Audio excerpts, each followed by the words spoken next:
The Paul George, Kawhi Leonard Los Angeles Clippers.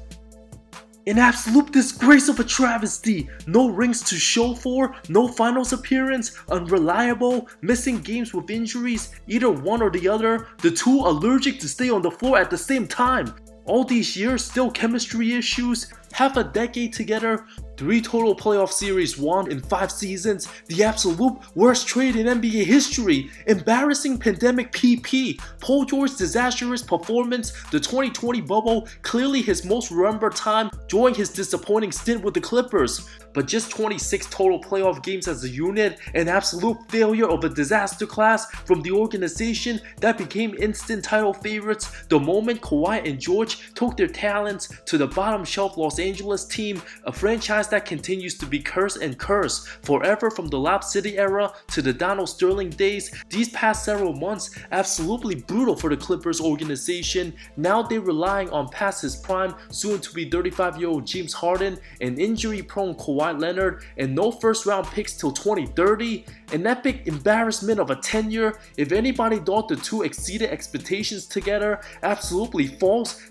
From the height of the player empowerment era, Kawhi leaving a championship organization several weeks later to joining a franchise closest to his hometown, similar to Kevin Durant and Kyrie joining Brooklyn, the team had promising pieces, only being forced to give up SGA, something even Doc Rivers didn't want to do to cater to Kawhi's needs and demands. How satisfying has his career been since leaving Toronto? An absolute travesty! From what looked like he was going to be a top 15 player all time, to now one of the most complicated legacies, having the titles and accolades, but the lack of games played, scoring fewer total career points than Tobias Harris, his knees absolutely cooked, never healthy in the biggest moments now, and he's suiting up preparing for Team USA. The soon-to-be 33-year-old will only have flashbacks of his prime here and there at this stage, no longer a top 10 player since becoming an all-star in 2016.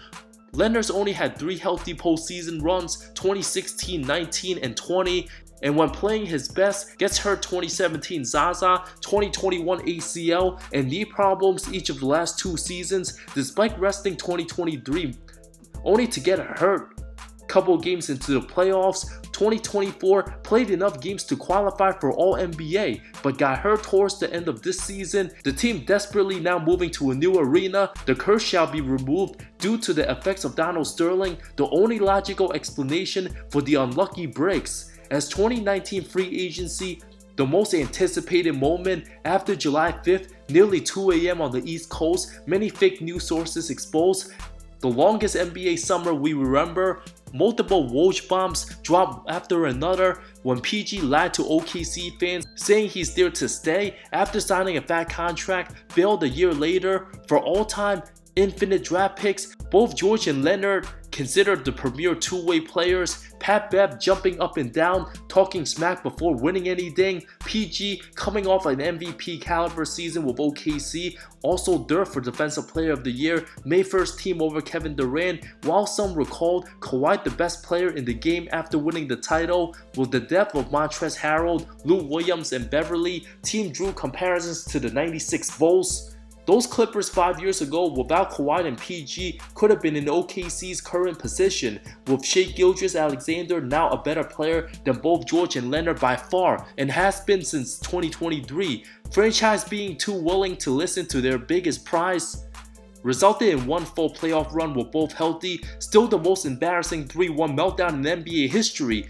Everyone talked all that smack, starting with the role players acting like they already won a title when Kawhi's the only champ on the roster, from a quarter away from meeting their rival Lakers in the conference finals, one of the most anticipated matchups to kick off the next decade, followed by 3 blown leads destroyed in humiliating fashion. Those former Clipper players still making bubble excuses to this day, how they were gonna win a championship if not for the bubble. I say bull on that one. George coming off shoulder surgery and Leonard with his continuous low management. 901 super outspoken, both took the regular season for granted with their bad behaviors, built up bad habits for the team, thinking their talents were enough to dominate the playoffs, only to have the most devastating Game 7 any contender can imagine, beaten by a much less experienced, inferior Nuggets team which had chemistry to build on, becoming eventual champions.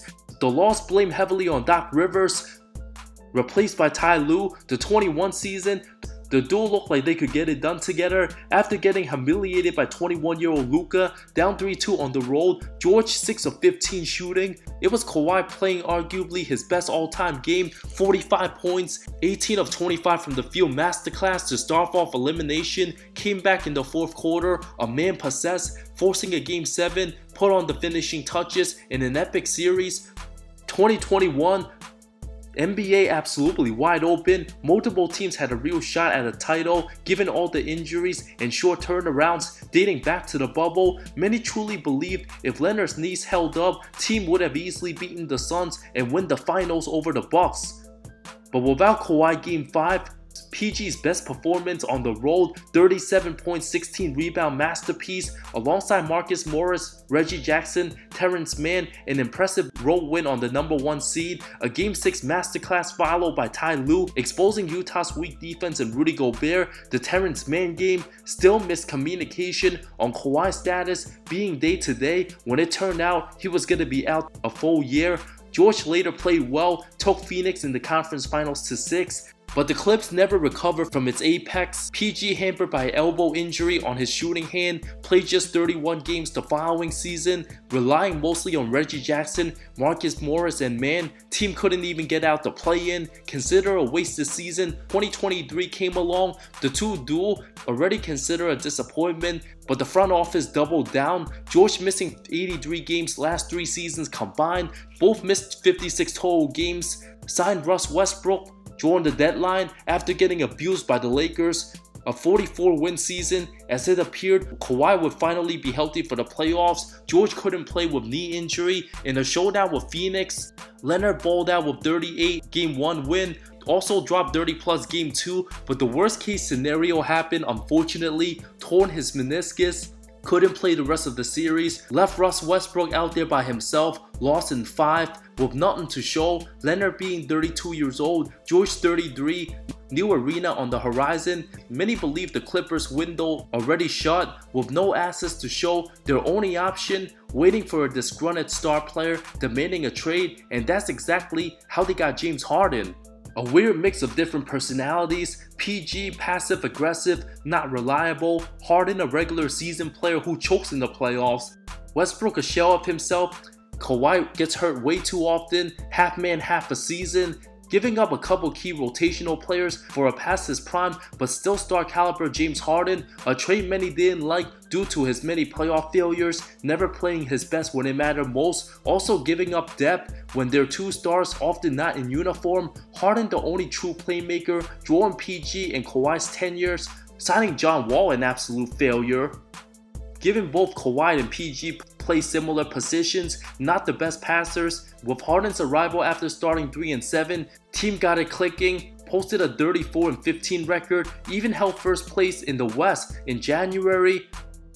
With Harden having the second best offensive rating until Kawhi went down with yet another injury, still managed to play 68 games, his most since 2017. George himself played 74. Lawrence Frank didn't make a move by the deadline, kept the disgruntled PJ Tucker hostage. Team didn't have enough depth. Russ had one of the all-time worst playoff series, and Norman Powell, the only reliable scorer off the bench. 2024 was either going to be a deep playoff run or lose early and risk it all for absolutely nothing. Paul George future pending, swept under the rug with the Harden addition until reality set in. Kawhi rewarded a massive 3 years, $153 extension, a head-scratching move given all the missed games with injuries, a high risk, praying for good status.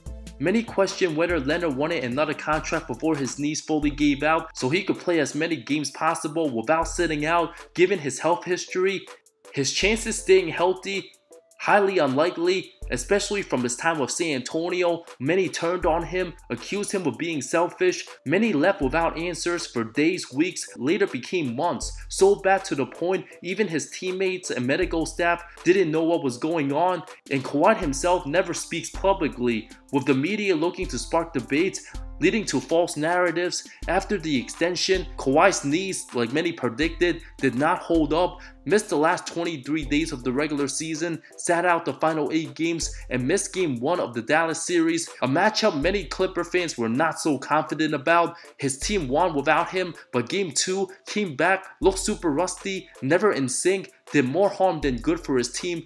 From having a massive layoff to entering playoff basketball against an elite offensive juggernaut in Luka and Kyrie, way more difficult said than done. Kawhi's play actually drew off team chemistry. Clippers played much slower. The third game, a lackluster 9 points, 4 of 7 shooting, while PG, an absolute travesty himself, 3 of 11, 7 points. Leonard would not return afterwards. Team won Game 4 without him, but slaughtered the next 2 by a combined 43 points. Harden converted back to his postseason struggling self, and George 4 of 13 Game 5 struggled. Both all fold the elimination game, 11 of 34 combined, held to under 20 points each. Given George could opt out of his deal, Clippers reluctant to give him the max due to already being age 34, averaged 19.5 points, 41% shooting the first round series, failing to elevate himself when Kawhi's out. PG never proving to be a true 1B option, extremely passive, too casual with his approach. The team was never going to come close to advancing far, with the best player always hurt in the playoffs, no matter how much money Steve Ballmer willing to spend. Given George also injury prone himself, way too unreliable, the Sixers, now considered the Clippers out east. Daryl Morey gave the aging star 4 years $212. Basically, the Clippers traded Paul George and 3 firsts for Harden, if you want to look at it that way. Rebuilding not an option, given all the risky decisions. SGA and the Thunder, fresh off getting the #1 seed, finally signed a true center, looking to contend for a real title. No franchise has suffered more than the cursed Clippers, despite having an owner who wants to win even more badly than his players. Only so much he could do when the main guys can't suit up in the biggest games. Team had no choice, knowing if they maxed out George, they have zero flexibility to improve the roster. Near impossible for the new CBA. Kawhi, by the time he retires, might just be the most talented player to play in a Clippers uniform, but not as respected as CP3 and Blake, looking to focus in the Olympics after a serious knee injury, and now he's ready to play ball again when he's always vulnerable to further risk more injuries by playing more games and never available when his team needs him most in the playoffs. There's many reasons for Clipper fans to not be all in on Kawhi. With other teams like OKC, Dallas, Minnesota, and Denver being contenders, the Clippers can enjoy several more first-round exits, perhaps not even get out the play-in. Before their aging stars clog out, enjoy their retirement home. With Kawhi's mysterious attitude, nobody ever knows what goes on with him till the very last minute, leaving his team hanging, forcing the franchise to sabotaging their future. Paul George, dealing with Kawhi's absence all these years, didn't want to take a team-friendly deal. Instead, joins another super injury-prone superstar who never got past the second round in Joel Embiid. Harden warned the league he'll never play under Daryl Morey, and former teammate Paul George does just that. From countless first-round picks and a 20-year-old SGA given up for a star who never even made the finals, now walks free. Even if Paul George was just traded for SGA and a couple role players straight up, many would still be livid. An all-time disaster class, the franchise can enjoy being somewhat competitive with Harden and Kawhi short term, but after a year and a half, team needs a Hail Mary miracle to stay relevant. The two duel couldn't have been more underwhelming. Both deserve equal blame for their failures. Not even in NBA Finals to show. Kawhi went from being in the perfect situation in Toronto, already having great pieces before he joined it, same with San Antonio, but being the guy to make demands upon himself on a new team seeking for an identity. Both him and PG, not great leaders. The two playing together, now a thing in the past. An absolute travesty of multiple failures. Both slowly declining by the years, will only get surpassed in the player rankings by more younger stars. The two likely retire before the end of the decade. Unfulfilled potential as teammates, they can only blame themselves.